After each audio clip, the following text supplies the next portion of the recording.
Well, hello, everybody, and happy week of Halloween. I hope you guys are doing well. We have so much to talk about. We have so much to talk about. So before I start running my mouth on the internet, let me run my disclaimer so I don't forget. And I'll be right back.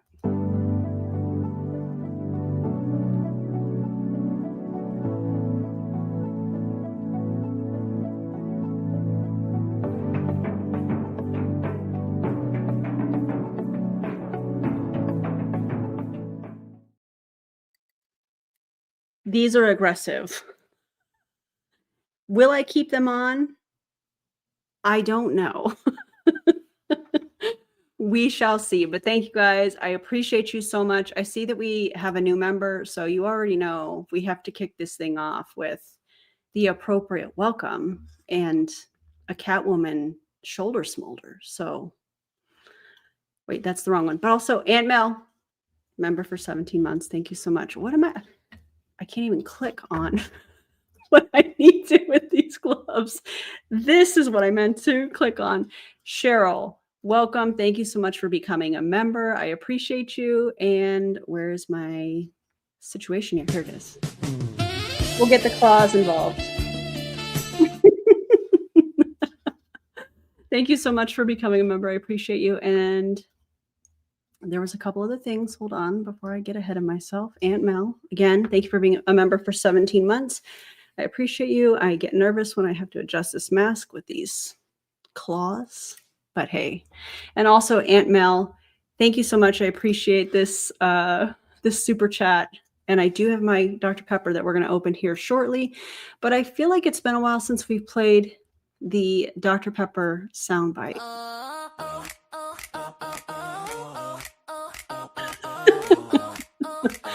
It's a bop though. Thank you, Aunt Mel. I appreciate you. Sarah, I'm member for 4 months. Thank you so much. You're amazing. Appreciate y'all. Let's make air biscuits like Luna does.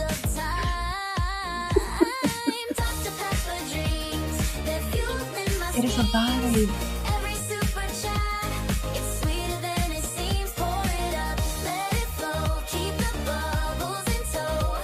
I love that you guys love it. Oh, perfect. Perfect. Thank you guys so much. I appreciate you. Y'all are amazing. And if you just became a member or you become a member throughout the stream here tonight, there is going to be an after party. This redirects right to that. It's a little less filtered, a little more chaotic sometimes. We chat about anything and everything, and it's a lot of fun. I know. I feel so extra with these. Listen. Oh, okay. I have to take one glove off so I can open my Dr. Pepper, which means I don't know if I'm going to put it back on, but we'll see. Let's do our Dr. Pepper pour. I feel like it's appropriate after the song, right? Makes sense. Okay. Listen, Linda. I also filmed a video last night in costume. That'll be out Thursday for members and Friday for everybody else on Halloween. So, we had to do it. Okay. Let's do the can opening here.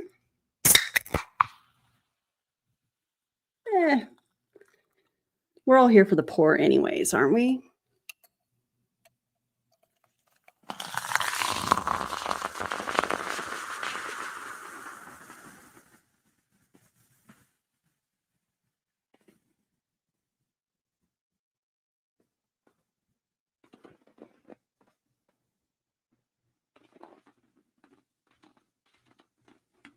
I mean, that's lovely. Not too shabby, right? Wow, Halle Berry. Now that is a compliment. She is stunning. Good crisp, but short pour. Yeah, it was okay for me. Okay, I have a lot of notes. We have a lot of things to cover. I have court documents, but let's, I think I'm going to leave one glove off so I can adjust my mask as needed. All right, so listen, some monsters hide behind a mask. Others build entire empires with them. And tonight we're taking one off. Now it's Halloween week. Yes, I'm dressed up as Catwoman. And while I might be wearing a mask tonight, it's actually Pruvit's mask that, in my opinion, they are the ones pretending that they have nothing to hide. But claws out, truth in tonight, because we're going to be peeling back the layers on the Clarissa Jones lawsuit, Brian Underwood's social media disappearing act, how do I want to word this? And the silence, in my opinion, echoing through a company that used to never stop shouting belief. Now, before we get started, let's make something crystal clear tonight. Everything that I'm showing you tonight is public record. These are court filings. They're not leaks. My commentary is opinion, not legal fact. And just like any good investigator in heels and claws, I'm going to walk you through it piece by piece so that it all makes sense. Am I a legal expert? No, but we're going to talk about it. Okay? So, what's the story beneath the shiny ketone labels and borrowed Pinterest quotes? Let's rewind a bit. Over the last few years, we've seen a steady exodus from Pruvit.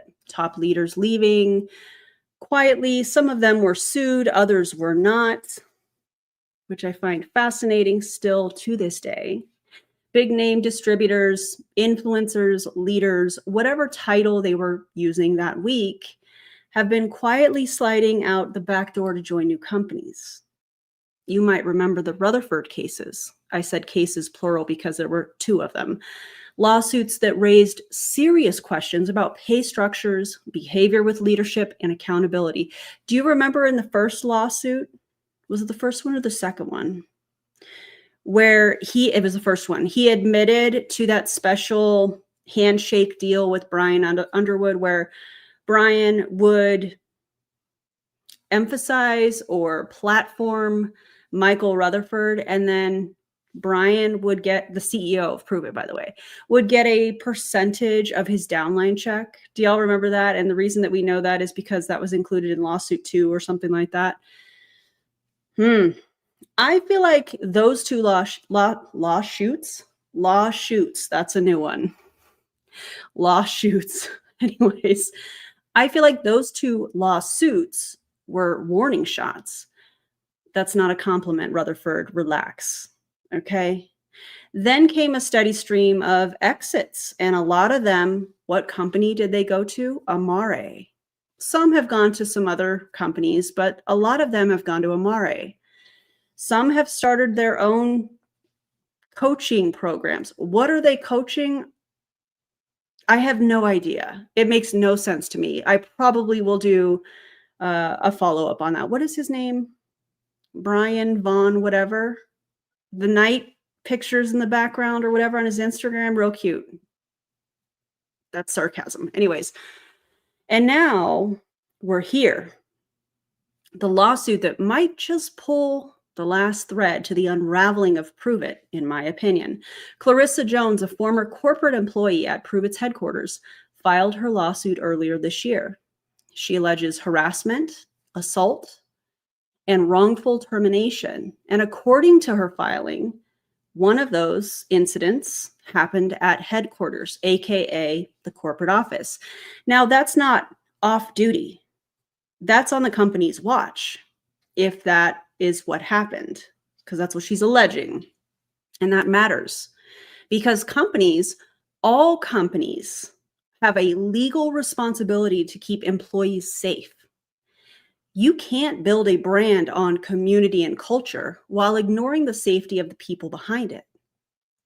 And if what's in these documents, if they are true, if parts of it were true, all of it were true or is true, Pruvit didn't just fail Clarissa. They've enabled Brian. Now, everything in her complaint is still alleged. So these are accusations, not verdicts. And I think it's important to point that out. But the timeline, the behavior, and the paper trail tell a story that, in my opinion, is hard to ignore. let's talk about some of these documents. I may have to like do some zhuzhing on how I can make this easier for everybody to see, but this is the first document that I want to talk about. And how do I want to word this? Pruvit. Okay, so the lawsuit was filed in July. Pruvit responded in early September with an official answer, which is what we're seeing here. This is basically what? We deny everything letter to the court. But here's where it gets interesting. In that filing, where I have it highlighted here, even though it's probably small on your end, we do love some court documents. We do. They describe Brian Underwood as the ultimate beneficial owner. And that might sound fancy, or maybe that sounds to you like, you know, oh, okay, he owns part of the company or whatever. Maybe it just sounds like casual language. I don't know. Let me know in the comments what y'all think. But all it basically means is that he benefits from ownership, but doesn't technically hold it on paper. So if this blows up, they can say, well, Brian's his own man. We're just the company. Classic, right? It's almost like someone trying to hide behind their own shadow. And this isn't their only strategic shuffle, if I want to call it that. Over the last few months, Pruvit's been working overtime on the legal front, filing motions, requesting secrecy. Did you catch that from the thumbnail? And asking the court not once, not twice, but 3 times to have these filings redacted. Now, why do you think they would want such secrecy? And again, we're going to get into the timing of this. Let me show you this next document.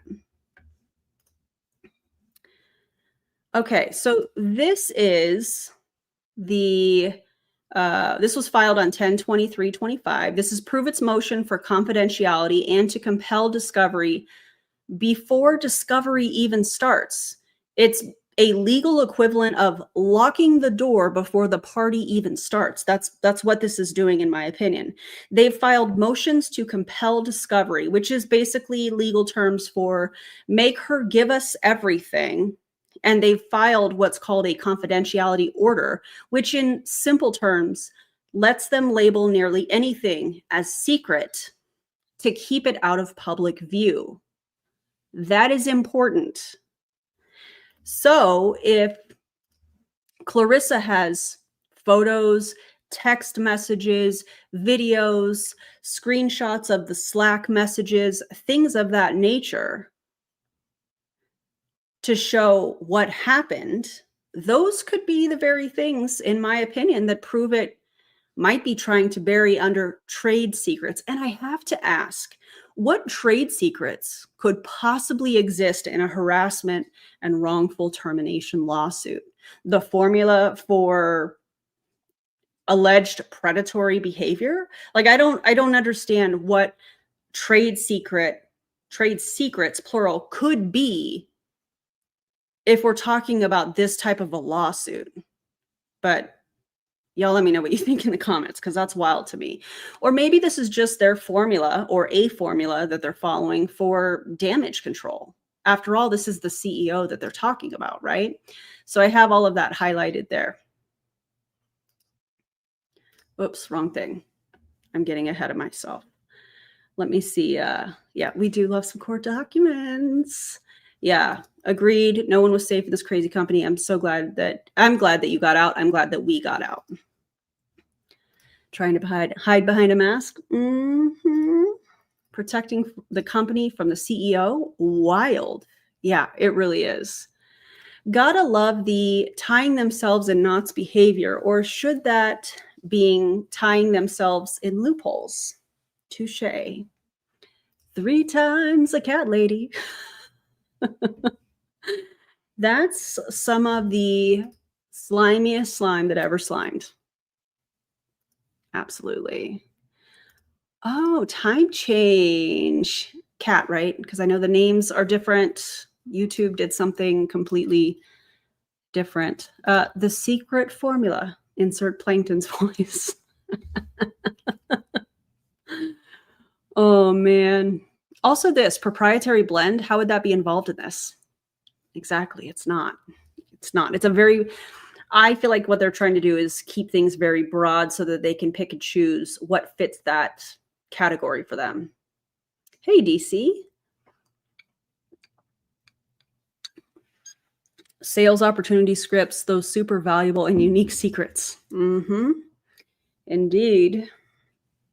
Okay.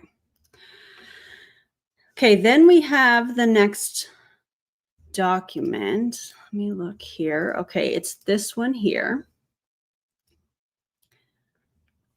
This is a confidentiality order that was filed on 10/23/25.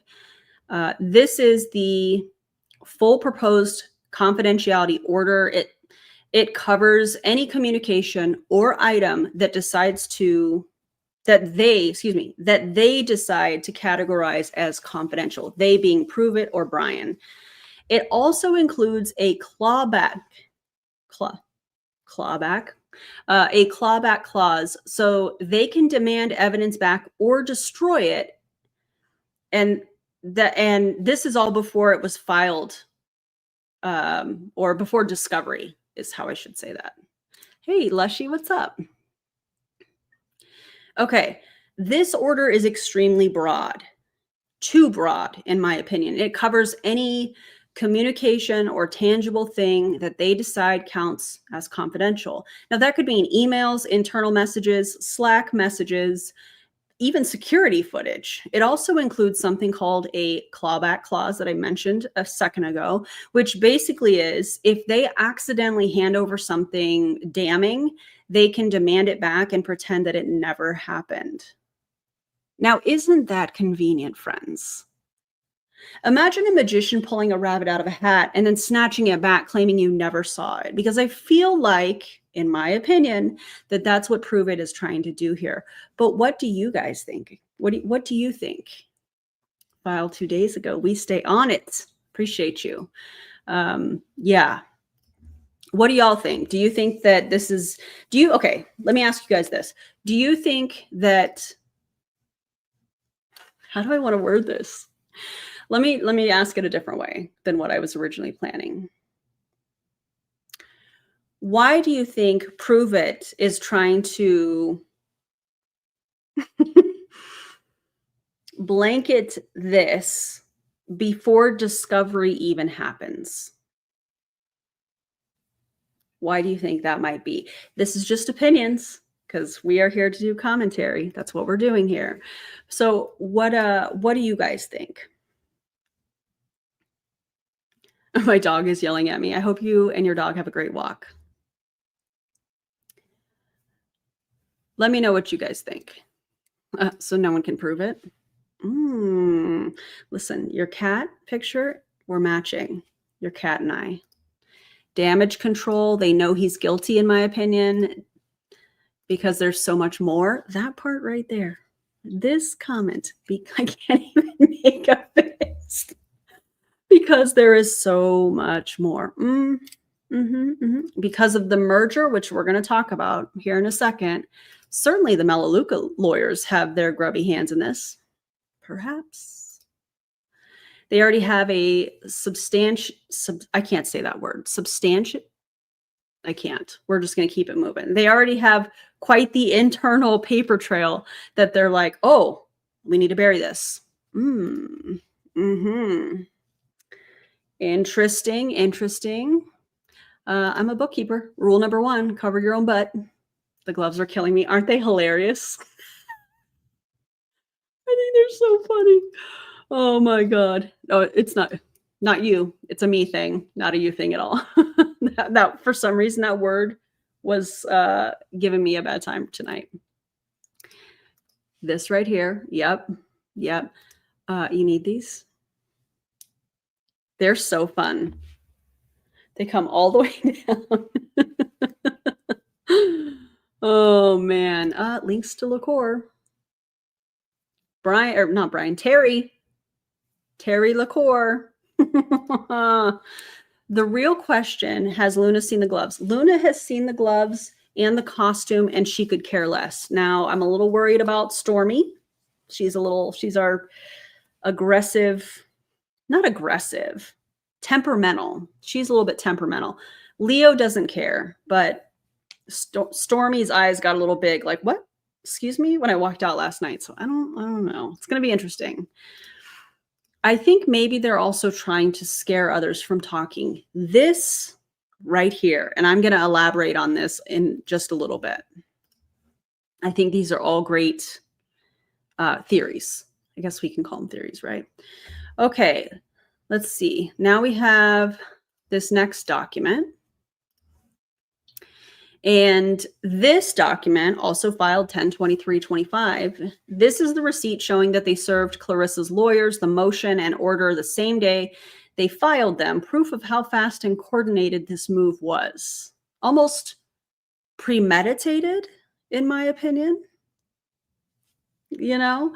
But here's what stands out to me. This order dropped at the same time that I noticed some interesting patterns from Pruvit leaders and former leaders acting strange. And I don't mean Mercury retrograde strange for those of you that believe in that, because I know not everybody does. I mean calculated, image-controlled, PR manicured strange, which brings us to Brian Underwood. I can remove this. Which brings us to Brian Underwood. Because I think that this is a great place to start with Brian. Pruvit's own CEO, co-founder, and according to their own court, I cannot speak, my apologies. According to their own court filing, the ultimate beneficial owner, the guy who built his image on belief, connection, and self-development quotes that sound like they were ripped from Pinterest in 2014. And then right around early fall, something changed. People started to notice that Brian's personal, I cannot speak tonight, personal social media pages looked a little bit different. And what by different, I mean all of his personal posts that used to be up on social media were deleted all the way back to 2021, gone, deleted. When you go to his social media now, all it is his motivational mumbo jumbo with captions and him trying to look cool. Ugh. No family photos, well, he still has his little speeches that he gives where he talks in circles. And I know y'all know what I'm talking about when I say that. So yeah, why? Let me ask you guys a question. Why do you think he might be deleting personal type posts from his social media? I think you know, and I know, at least our opinions, right? Ripped. Mm-hmm. Yep. Yep. Doesn't he know the internet is forever? Mm-hmm. Yeah. Sanitized like the site of a nuclear accident. Because he has photos with people that it's inconvenient to have. I feel like we need a sound effect for that. Right. That's my opinion. Yeah. Does the Wayback Machine log social media? I don't know, actually. I don't know if anybody else knows this, but I would love to know the answer to that. Because I think that would be fascinating. However, I do think that this is a major part of it. But again, that is my opinion. Thank you so much. I appreciate you. Okay.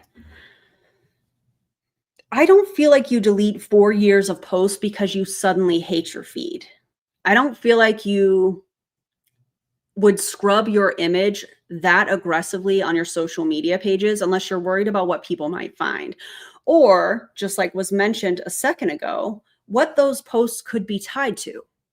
And then there's this. Let me get a sip of my Dr. Pepper before we talk about this. In some of those pictures Are y'all drinking your favorite Dr. Pepper flavor or beverage of your choice? Wayback Logs submit what people submit. Okay, I didn't know that. Oh, it's inconsistent. Okay, interesting. Let's talk about some of these trips.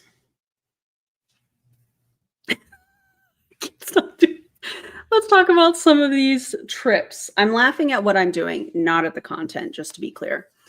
There was a trip that he took to Disneyland.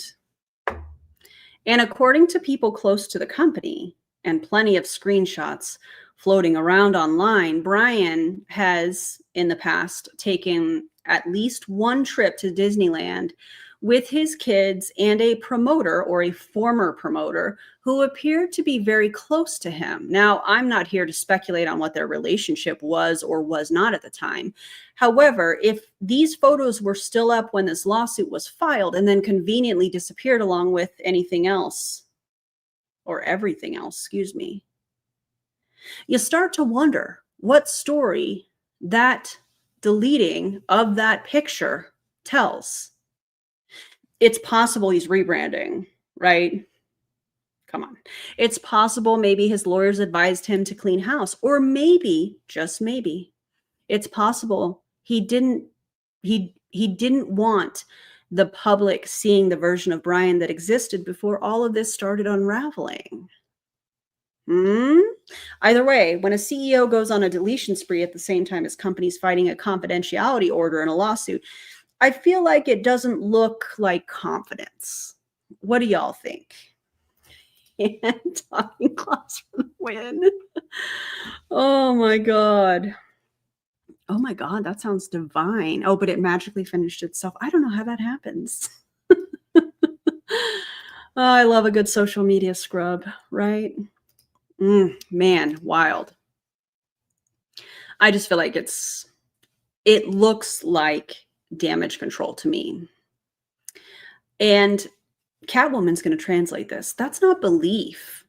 That's panic in a tailored suit, in my opinion. Now let's slink on over to someone else in Pruvit's world. Let's talk about Courtney Shepard. Now, if Brian is the disappearing act, then Courtney is the rerun.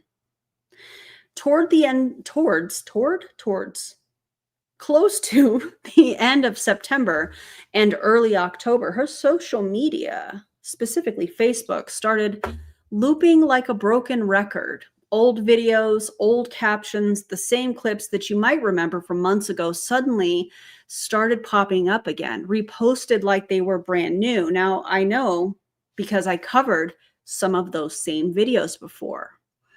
The other day, I was like, what? Erin, a tailored suit is a wild take, indeed. The other day, I was looking to see what she's been up to because she was kind of quiet. I noticed that she had no stories, and I'm like, that's really unusual. So then I go to her Facebook, and I'm like, man, I feel like I'm having a deja vu moment because I feel like I reacted to this video. I feel like this is an old video.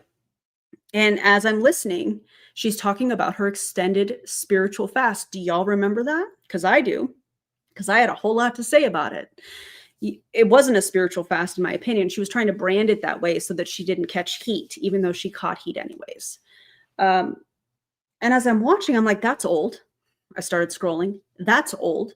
I kept scrolling, and I'm like, wait, how do you go from your hair being short one day and the next day it's magically longer, and not just like extensions overnight longer? I mean, like old content being recycled longer. It's giving copy and paste content, not authentic connection like I know she tries to preach. Now that she's been posting these, she's doing it at oddly precise times. 9 a.m., 12 p.m., 6 p.m. Not all of them, but there is a majority of them that she's posting at these times like clockwork. And that's not human posting behavior. That to me appears to be a scheduler. Could be later, could be Planoly, could be, I don't know, maybe even Meta Business Suite. And look, there's nothing wrong with scheduling content. Every creator does it. Nothing wrong with that. but she is scheduling old content, recycled months old footage, and not even addressing it and trying to appear, in my opinion, like it's happening in real time. And that's not strategy, that's ghost posting. And you can tell her engagement has tanked. Likes are down, comments are empty, and the energy just feels, I don't know, hollow, empty. Like she's posting just to fill the void. Like she's just trying to check off that part of her DMOs for the day. And let's call it what it actually is: automated fake authenticity. And it's worth mentioning because Courtney isn't one of Pruvit's top recruiters by any means, but she is somebody that the company and Jessie Lee Ward built while she was alive. She was given downlines over the years. She was boosted by the system, not by sales. And I'd bet money she got a sweetheart of a deal when Jessie Lee, one of the company's prominent figures, passed away, and her downline was redistributed.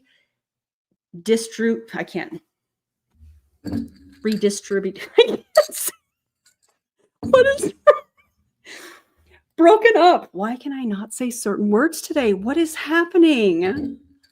I can't say that. Professional over here. Yeah. Hey Siri, set a timer to be authentic for 10 minutes, except don't. 10 minutes. I set up my own. Why can't I say certain words tonight? What is happening? Anyways, so when you see her recycling content and holding her place in the spotlight, it's not because she's running the show, it's because she was given the stage. And if the crowds stopped clapping, maybe the act's gone stale. Now, let's take a moment to connect some of these dots. By early October, Brian's digital history, at least when it comes to his personal Instagram posts and such, have vanished. And Courtney was looping her posts, her old post, on autopilot. Both of them, in their own ways, sanitizing, in my opinion, the narrative, or attempting to. Right around that time that a confidentiality order was filed, and just before the court's November discovery deadline. Now, I don't feel like that's a coincidence. I feel like that is choreography. And while Pruvit's legal team is busy labeling everything confidential, its leadership seems to be scrubbing every trace of the version of themselves that existed before. It's almost poetic. While the lawsuit digs into what's allegedly been hidden behind closed doors, the company's public face is erasing what's been in plain sight, in my opinion.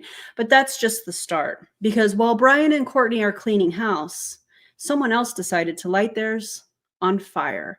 Let's talk about Kelsey Ray, and I'm going to show you guys this. This was something that she posted on her social media, on her Facebook specifically, several days ago. Now, we come, how do I want to word this? Kelsey Ray is a self-proclaimed wellness and fitness guru who can't seem to post without turning it into a battlefield. The end of the month hits, which is where we're at. Sales, maybe they're slow, and suddenly she's rage posting like this that people who use SNAP benefits are lazy. Yeah, all while claiming she isn't rage baiting and has no idea why people accuse her of that, even though in previous stories and such, she has talked about how everything is intentional. So which is it, Kelsey Ray? Now, according to the USDA, more than 41 million Americans rely on SNAP to feed their families. Over half are children, seniors, or people with disabilities. Many are working parents juggling two jobs whose paychecks simply don't stretch far enough. So when someone with a ring light and a shaker cup full of proprietary blend ketones calls them lazy, I'm going to have something to say about it. Now, what she's doing is not motivation. That is cruelty dressed up as content that she is monetizing. And here's the kicker. SNAP emergency allotments are ending in several states this week. People are about to lose hundreds in food assistance while the cost of groceries keeps climbing. So for anyone watching, if you have been affected or you're going to be affected by this, please visit the links in the video description so that you can find resources for local food banks, EBT resources, and information on how to reapply for benefits, that type of thing. People that are struggling with this issue deserve respect and not to be ridiculed by somebody who calls themselves a wellness and fitness influencer that rage baits the internet to try and loop people into joining Pruvit in 2025. Oh, God.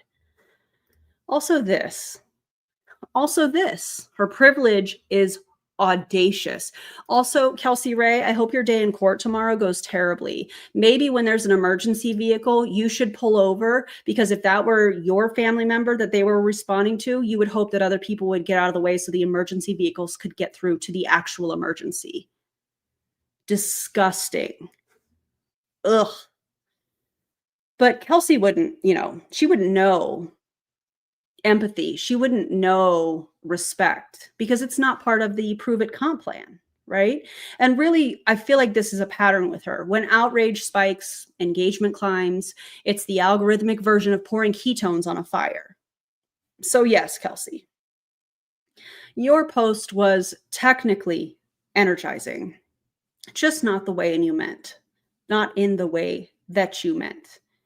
And the only thing that I love about this is the amount of comments that she is getting on this that are calling out her ignorance. I love that. I love that for her. I love it. Yeah. She also makes Christians look bad. 100% agree with that. And it's an incredibly scary time. I work for a state agency, and a lot of the people who I serve are about to lose the little assistance that they have. Yep. Imagine being such a morally bankrupt human being that you would celebrate people and children losing their access to a basic human necessity like food for clicks and views. Heinous. I couldn't agree with you more. It's disgusting. Yeah, the absolute dragging she got and is getting. Love it. Love that for her. And lots of veterans use Snap as well. Yep. I agree.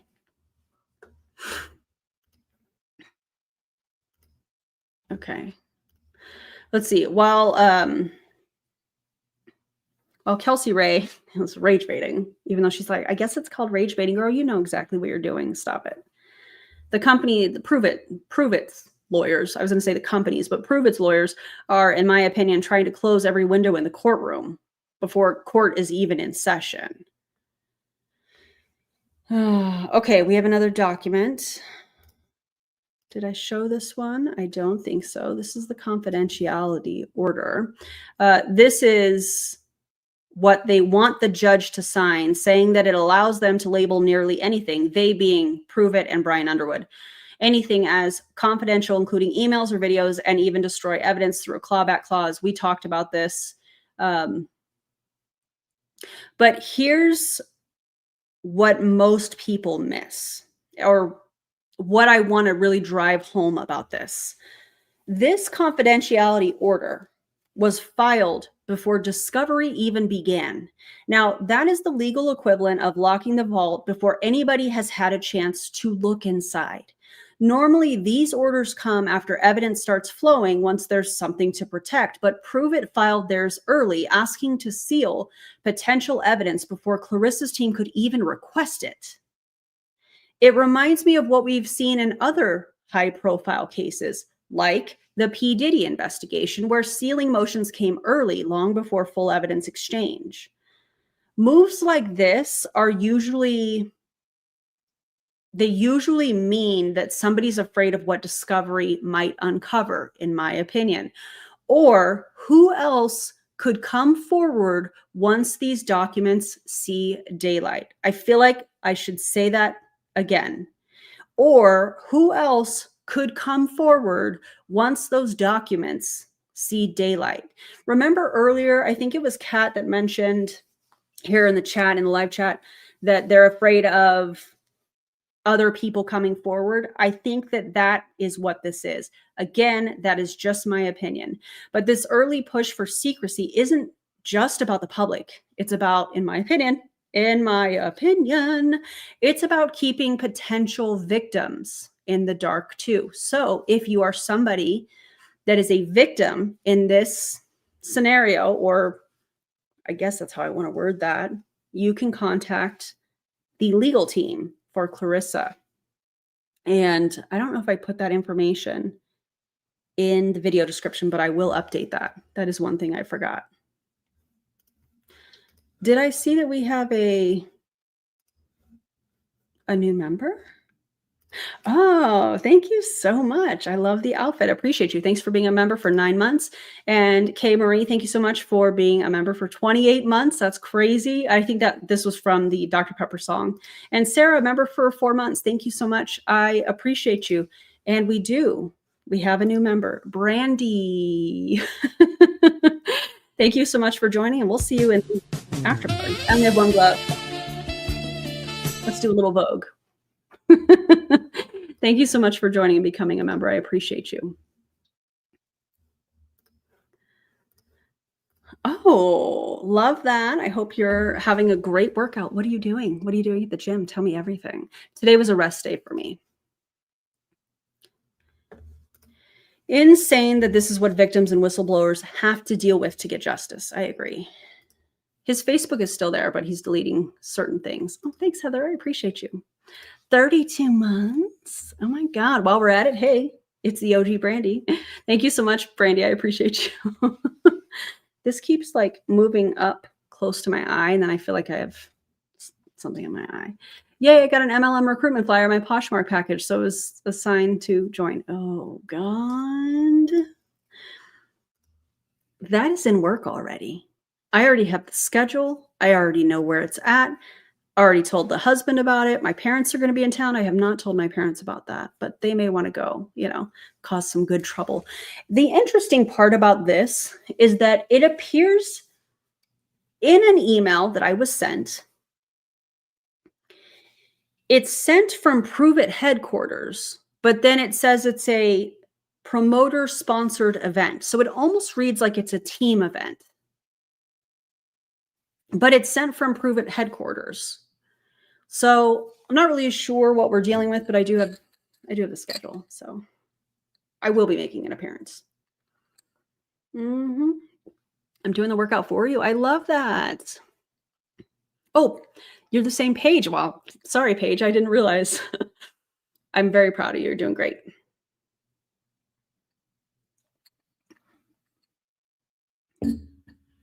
And YouTube has changed the username, so it's kind of thrown me through a loop here. But yes, I will be at that Proved event. I will be making an appearance. It's going to be fun, and I'm bringing friends. Okay. Oh, we have a new member. Welcome.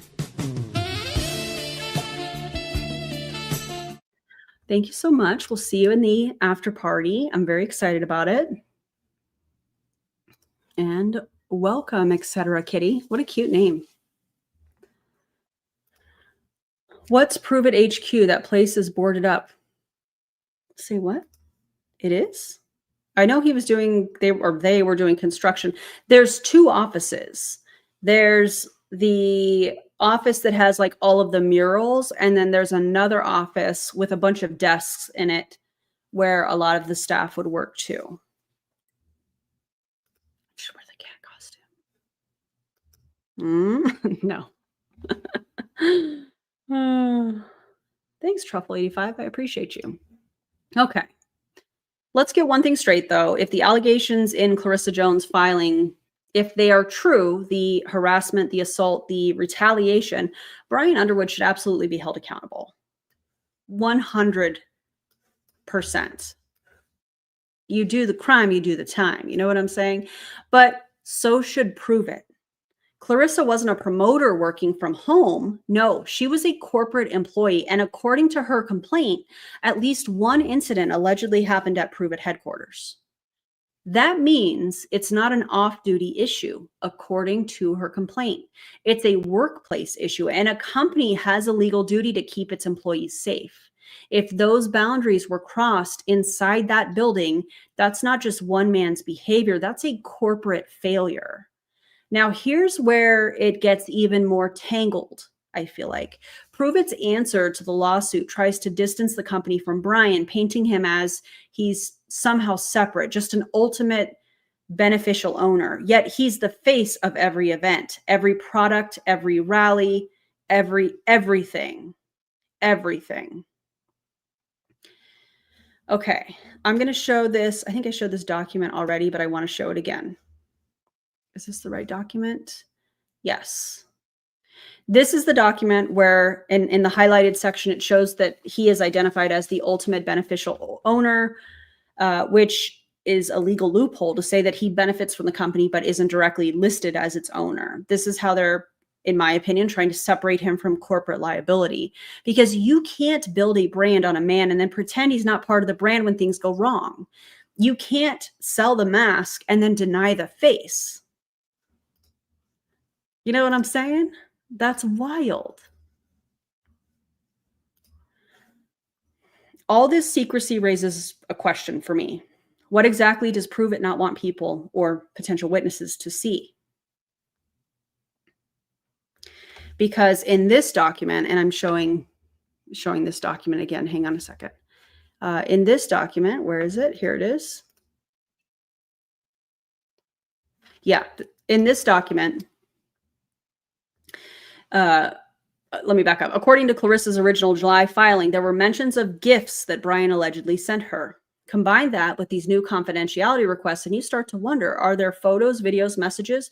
Because if that's the case, that might explain why they're begging the court to hide everything under the label of trade secrets. And when I say begging the court, I mean they have asked for this 3 times. And trade secrets, we're not talking about the recipe to Diet Dr. Pepper or Dr. Pepper Zero Sugar. We're talking about allegations of harassment and assault. So what trade secret, again, are they trying to protect? It's interesting to me. And I feel like the timing of all of this is far too convenient. An early confidentiality order, recycled content, and a lawsuit that's barely started discovery. It's not just about reputation anymore. This feels like it's about containment. And all of this is happening under the shadow of Herbalife's buyout of Pruvit. And that deal, in my opinion, changes everything. If Herbalife inherits their legal mess, they're inheriting the risk too, including potential liability if this case grows. So if you're Herbalife, what do? You lock down information, you push for secrecy, and quietly prepare for damage control. You don't want shareholders, regulators, or even the public seeing words like assault attached to your brand integration. This lawsuit doesn't just threaten Pruvit's image, it complicates Herbalife's. And that makes the early confidentiality motion make even more sense. So when you zoom out on all of this, here's the pattern. Brian deletes personal social media posts. Courtney is rebranding or reposting, not rebranding, reposting old content. Kelsey is rage baiting because I think she's desperate, probably because she has to pay a pretty hefty fine for the court that she has to appear in tomorrow. And the lawyers appear, in my opinion, to scramble to shut down every curtain before discovery even begins. It's not transparency, it's preemptive damage control, again, in my opinion, a corporate cat and mouse game, if you will. And trust me, I know a thing or two about catching mice as Catwoman. While Pruvit's lawyers try to keep the curtain closed, the show hasn't stopped. It's just moved to a new stage. Over the past year, we've seen former Pruvit distributors popping up in other companies. The most popular landing spot, Amare. And I know you guys have seen it. And if you've been around this space for more than 5 minutes, you can spot the pattern a mile away. New company, new logo, new science, but it's the same MLM playbook, just with a fresh coat of pastel branding. They're saying things like Amari is different and finally a company with real research, except that research they keep referring to, those so-called white papers that we hear them talk about with when it comes to Amari, they're not actual studies on Amari's products. They're borrowed scientific articles about general ingredients. The same pseudoscience shuffle we've seen with Pruvit and Make Wellness and Nueva and every other health and wellness multi-level marketing company and their product. Same proprietary blend, same inflated claims, same lack of peer review, just a new pyramid wearing a wellness hoodie. Same tactics, different label. And the thing is, many of these people are presenting themselves as victims of Pruvit while simultaneously rebuilding the exact same system somewhere else. Mandy Mitchell, I'm talking to you. They say, never again. They talk about how Pruvit was a commercial cult while they're building the newest commercial cult, Amari, and then turn around and use all of it to start recruiting. It's not healing, it's rebranding. Different cage, same cat. This lawsuit and everything happening around it isn't just about one company. It's about the entire culture that lets this happen. The obsession with belief, the weaponization of positivity, the way silence gets disguised as loyalty. Pruvit's leaders built an empire on motivational quotes and borrowed science while ignoring the real harm that comes when you put profit above people.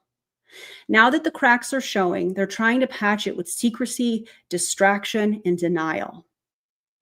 They want the public focused on shiny bottles and inspirational reels, not filings that expose the truth. And we're here for answers.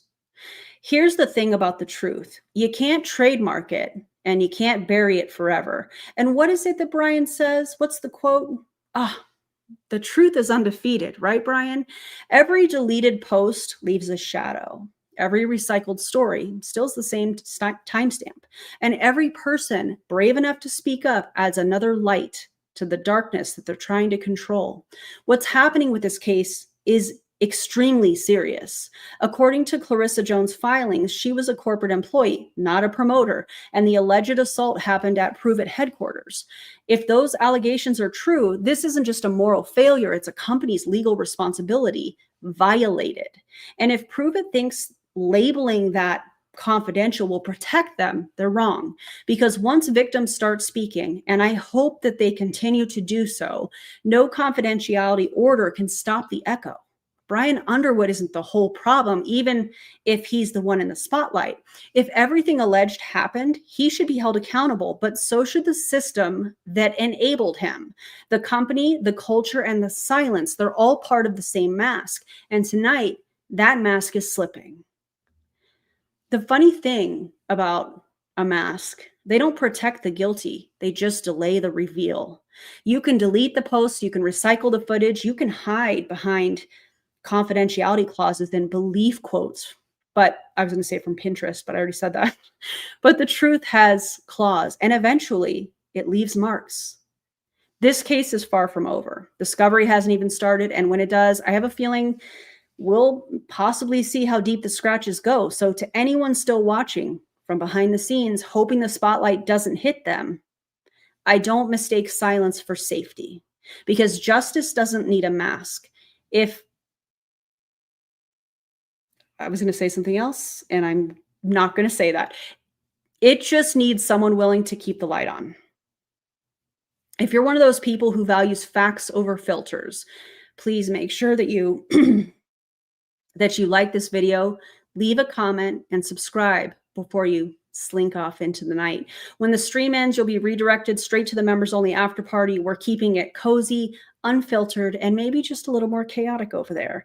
Oh, and since everyone always asks, tonight's lip color and eyeliner are linked below. Just click the little shopping cart icon on the screen for all the details. And okay, back to the shadows I go, because I prefer my justice and my eyeliner sharp. Happy Halloween, everybody. Thanks for being here. And members, I'll see you in the members only live. Bye, everybody.